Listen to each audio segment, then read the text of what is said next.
साथियों, CGPSC का एक इंटरेस्टिंग क्वेश्चन लेते हैं। ये क्वेश्चन 2022 का है और क्वेश्चन जो है हवाई यात्रा से संबंधित है। क्वेश्चन यह है कि एक उड़ान के बिजनेस क्लास और इकोनॉमी क्लास के हवाई किराए का अनुपात 7:2 है। इकोनॉमी क्लास और बिजनेस क्लास द्वारा यात्रा करने वाले यात्रियों की संख्या का अनुपात 26:5 है। यदि कुल संग्रह 1,07,445 रुपये था तो बिजनेस क्लास के यात्रियों द्वारा भुगतान की गई राशि ज्ञात कीजिए।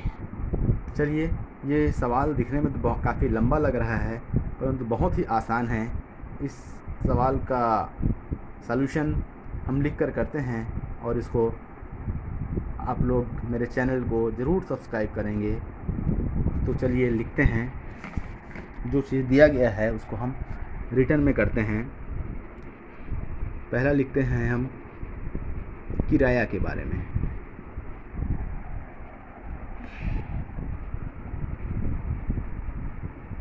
किराया दिया है क्वेश्चन में। बिजनेस क्लास और इकोनॉमी क्लास का किराया का जो अनुपात है, हवाई किराए का अनुपात है, वो 7:2 है।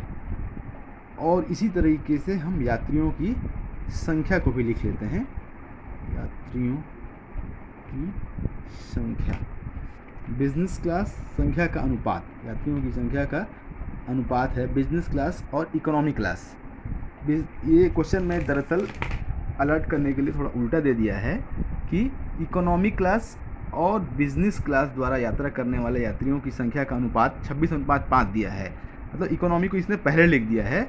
जो अनुपात 26:5 दिया है उसमें इकोनॉमी पहले लिखा है, जबकि हम यहाँ पे दोनों को मैच करने के लिए बिजनेस पहले लिए हैं। तो ये अनुपात हो जाएगा 5:26। ये यात्रियों की संख्या का अनुपात है और यह किराया का अनुपात है। तो किराया का अनुपात 7:2 है।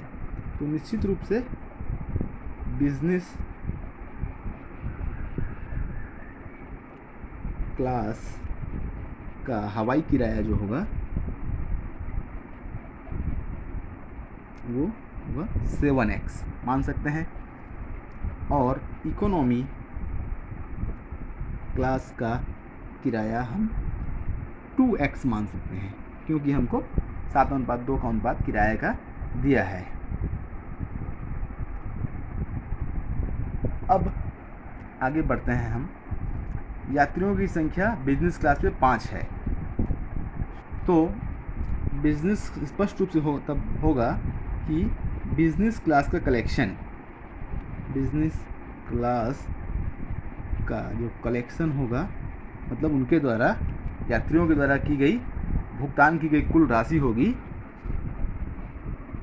7x। तो किराया है पर पर्सन का, और बिजनेस क्लास में यात्रियों की संख्या है 5। तो ये 7x × 5 विच इज़ 35x। इसी तरीके से इको हम निकाल सकते हैं। इकोनॉमी क्लास का कलेक्शन ये होगा 2x। इसमें किराया है इकोनॉमी क्लास में, और इसमें यात्रियों की संख्या है 26। तो 2x × 26 विच इज़ 52x। तो ये दोनों का अब टोटल कलेक्शन, अलग अलग कलेक्शन हमने निकाल लिया।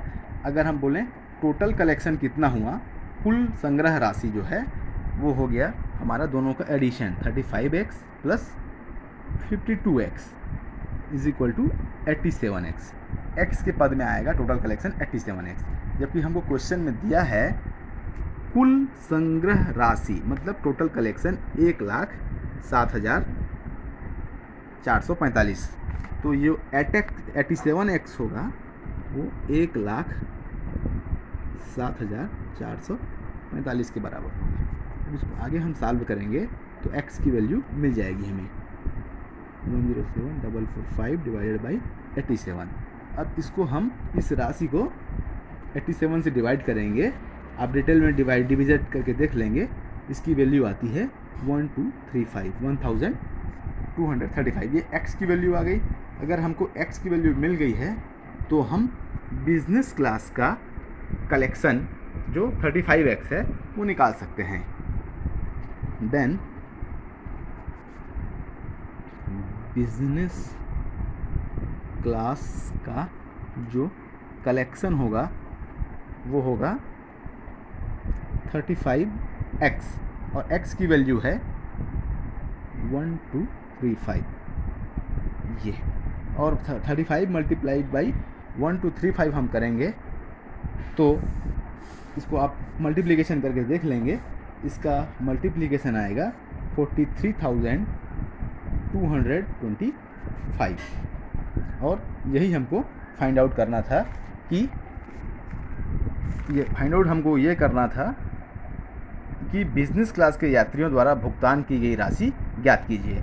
और बिज़नेस क्लास के यात्रियों के द्वारा भुगतान की गई राशि ऑप्शन डी इसका सही ऑप्शन है 43,225। कंटेंट पसंद आए तो सब्सक्राइब अवश्य करेंगे। धन्यवाद।